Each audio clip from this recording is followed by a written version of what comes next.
जयंती महोत्सव को धूमधाम से मनाते हुए हमें उस अवतार महापुरुष के सिखाए उपदेशों को भूल नहीं जाना चाहिए। अनेकों दुस्तर चुनौतियां भी उन पर कोई प्रभाव नहीं डाल सकी। उनकी सौम्य मुस्कान कभी लुप्त नहीं हुई।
जीवन की वीथियों में घटनाएं, परिस्थितियां तो आती ही हैं, किंतु हमें तोड़ने के लिए नहीं।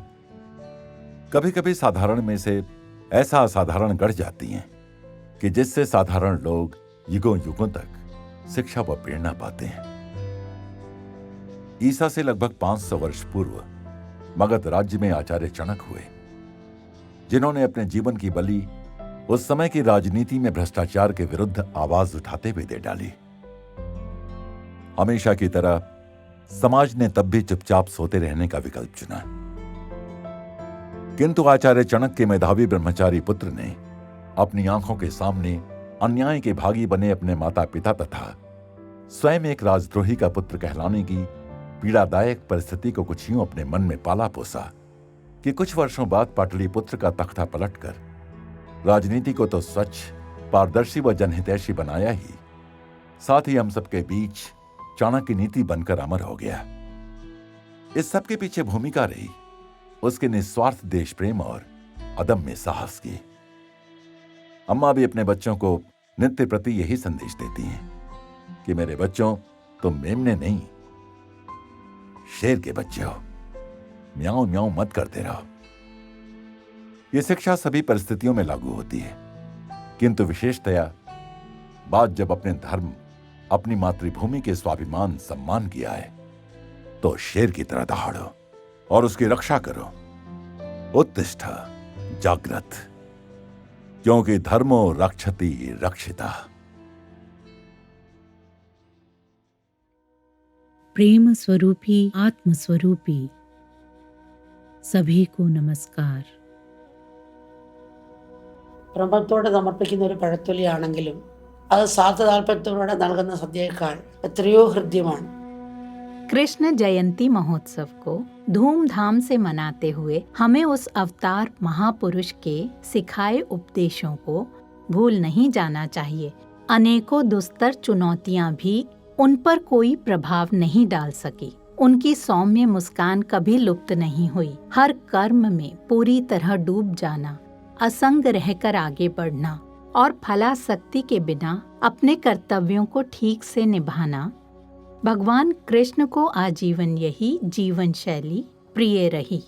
नाम और पद प्रतिष्ठा पर अभिमान न करने वाले बहुत कम लोग होते हैं। हम उन संकीर्णताओं के पार जा सकें तो मन में अनोखी व्यापकता और संतुष्टि आ जाएगी। नाम पद प्रतिष्ठा के आधार पर उन्होंने छोटे बड़े का भेद करके व्यवहार कभी नहीं किया। अधर्मी चाहे शक्तिशाली रहे, पर उन्होंने सदा विरोध किया। भक्तों के निष्कलंक हृदय और निष्कलंक भक्ति के सम्मुख वो झुक जाते। कृष्ण के शांति दूत बनकर हस्तिनापुर जाने का उदाहरण लो। पांडवों के दूत व संघ के हस्तिनापुर में आगमन पर स्वागत हेतु भव्य व्यवस्था की थी दुर्योधन ने। उनके स्वागतार्थ प्रीति भोज की भी व्यवस्था की थी कुरुनंदन ने, पर उसका निमंत्रण अस्वीकार करके भगवान सीधे विदुर के घर चले गए। इस पर दुर्योधन क्रोधित हुआ। भगवान से मिला तो शिकायत करने लगा, आपके आतिथ्य में मेरे प्रीति भोज को ठुकराकर आपका विदुर के घर रहने जाना सरासर अनुचित था। भगवान ने कहा, मैं पांडवों का दूत बनकर आया हूँ। पांडवों के लिए न्याय की प्राप्ति के पश्चात ही तुम्हारा आतिथ्य स्वीकार कर सकता हूँ, अन्यथा स्वीकार नहीं कर सकता। मेरे भव्य प्रीति भोज को ठुकराकर विदुर के घर केले के छिलके खाने गए थे। दुर्योधन ने पूछा, ये कहानी तो सब जानते हैं। विदुर ने कृष्ण को भोजन के लिए आमंत्रित करके अपनी पत्नी को बताया कि भगवान उनके घर आने वाले हैं। तब से विदुर की पत्नी का हर क्षण भगवान की प्रतीक्षा में युग समान बीत रहा था। वो सोचती रहती, भगवान के लिए क्या करूं, क्या भेंट करूं। आखिर उनके आगमन का क्षण आ ही गया। सब तैयार था। आसन, फल, पहनने के वस्त्र तैयारी करके वो स्नान करने को गई ही थी कि सूचना मिली कि भगवान आ गए। ये सुनते ही कृष्ण कृष्ण कहने लगी और कहती हुई बाहर दौड़ी आई। हे कृष्ण, मेरे प्यारे कृष्ण, सब कुछ भुलाकर पुकारती हुई खुद कुर्सी पर जा बैठी। फिर केला हाथ में लेकर कृष्ण कृष्ण कृष्ण कहती हुई छील कर केला फेंक कर छिलका खिलाने लगी। कृष्ण भी खाने लगे। इतने में विदुर अंदर आए और आकर ये दृश्य देखा तो चिल्ला उठे, अरे मूर्ख, ये क्या कर रही हो? त्रिलोकी के नाथ के सत्कार का ये ढंग है भला? तुम होश में तो हो? तब विदुर की पत्नी को जरा सुध आई। वो दौड़कर अंदर गई। अंदर से कपड़े पहनकर बाल संवार कर आई और कृष्ण को उसने सुंदर पीठम पर बिठाकर पूजा आरती की। फिर भगवान को केला खिलाने लगी तो कृष्ण बोले, बस बस, मेरा पेट भर गया है। क्यों भगवान, आपने कुछ भी तो नहीं खाया? आते ही तुमने मुझे प्रेम से इतना भर दिया कि मेरा पेट बिल्कुल भर गया। अब रत्ती भर जगह भी नहीं बची। उस समय तुम में अहम भाव का लेश मात्र नहीं था, देव भाव से परे केवल प्रेम मात्र था। वही प्रेम मेरा आहार है। सच्चे प्रेम में द्वैत न था। अब देह से तादात्म्य हो गया है। देह भाव भुलाकर पद प्रतिष्ठा को भूलने की अवस्था को कृष्ण ने स्वीकार किया। जबकि दुर्योधन अहंकार से ग्रस्त था। मैं राजा हूँ, इस अभिमान के साथ प्रीति भोज का आयोजन किया था। कृष्ण की दृष्टि में पद प्रतिष्ठा का कोई मूल्य नहीं। प्रेम सहित अर्पण केले का छिलका भी अहंकार सहित प्रीति भोज से अधिक प्रिय है भगवान को। फिर दुर्योधन ने कहा, मेरा आपसे कोई वैर नहीं, पांडवों से वैर है। मेरे भक्त के द्वेषी मुझसे द्वेष करते हैं। मेरे भक्तों का मान सम्मान मेरा मान है। मेरे भक्त और मैं अलग नहीं, भगवान ने कहा। कृष्ण के सब भावों में से वृंदावन का नटखट बाल भाव अधिकतर भक्तों को प्रिय है। बाल सुलभ सरलता को कृष्ण ने आजीवन बनाए रखा, ये रोचक सत्य है। हर स्थिति को वो एक नटखट खेल सा बना सकते थे। कृष्ण का जीवन चुनौतियों से भरपूर था, फिर भी विचलित हुए बिना उन्होंने मुस्कुराकर हर बाधा को पार कर दिखाया। कर्म में निरत रहकर भी निर्लिप्त रहे, तभी वो जय पराजय को मुस्कान सहित स्वीकार कर पाए। उन्होंने मानव को आलस से छोड़कर कर्म में निरत रहने का पाठ पढ़ाया। कर्मरत रहने पर बल दिया। अपने लाभ हेतु न सही, जगत के लाभ हेतु कार्यरत रहना सिखाया। ईश्वरार्पण बुद्धि सहित समुचित कर्म में निरत व्यक्ति को कोई पराजित नहीं कर सकता। उनकी शांति बनी रहेगी।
लॉस एंजलिस में दर्शन की समाप्ति तक भोर हो गई।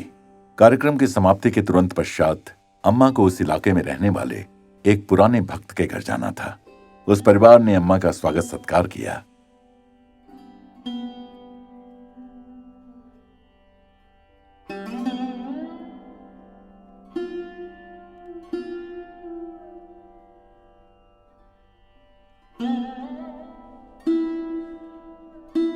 अम्मा ने पूजा घर में जाकर संक्षिप्त पूजा की और 2 भजन गाए।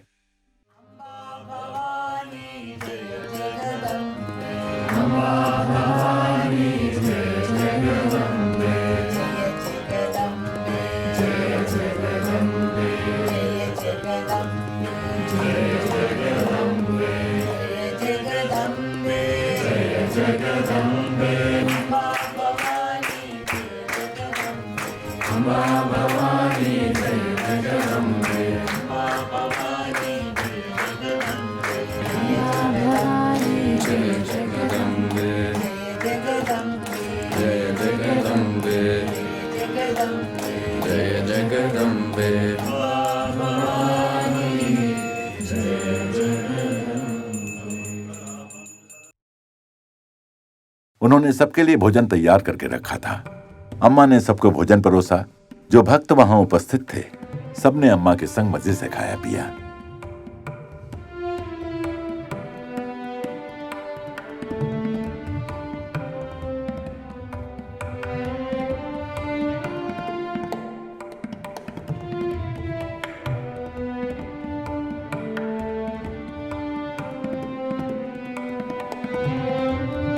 लॉस एंजलिस से सेंटा फे की यात्रा लगभग 850 किलोमीटर थी।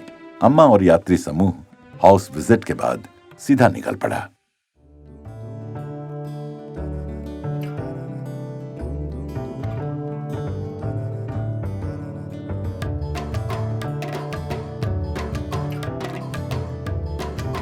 सुबह की लंबी यात्रा के बाद अम्मा पूरे कारवां के साथ एक पार्क में रुकी। तेज धूप थी पर तापमान कम ही था। एक भी क्षण गवाए बिना अम्मा ने सबको प्रसाद देना शुरू कर दिया।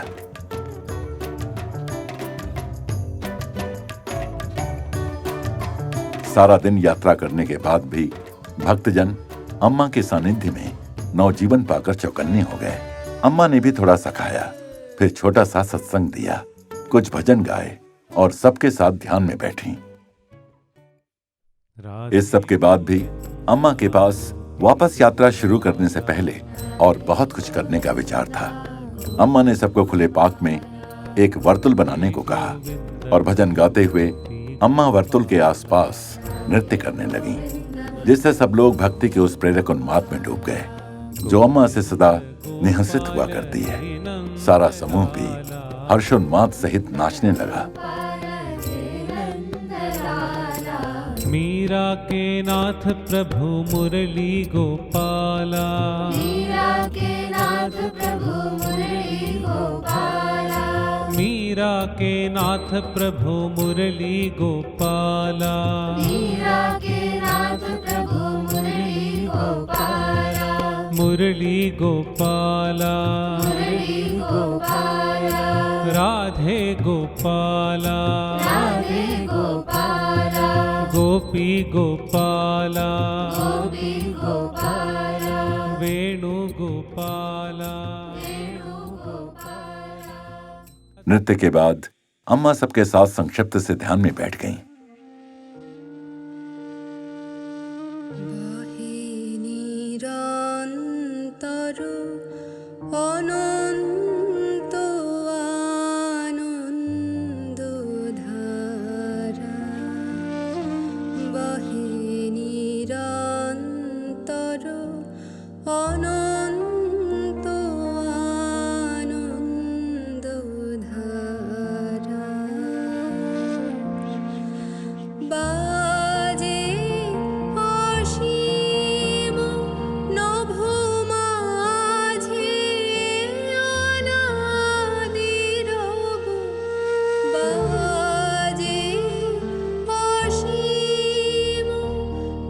वापस यात्रा पर निकलने के लिए अम्मा अपनी कैंपर वैन में बैठी तो सारा यात्री दल भी यात्रा करने के लिए और सेंटा फे में होने वाले आगामी कार्यक्रम की तैयारी के लिए प्रेरित एवं तरोताजा महसूस कर रहा था।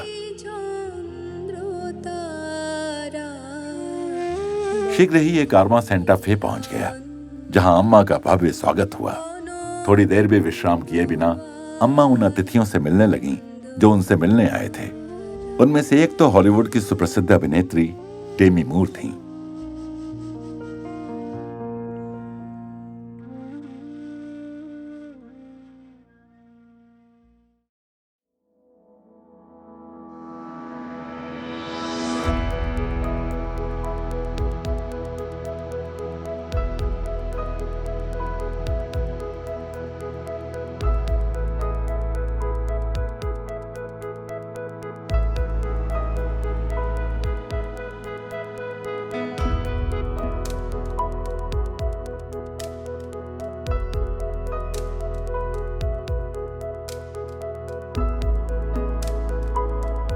आगामी कड़ी में हम अम्मा के सेंटा फे का कार्यक्रम देखेंगे।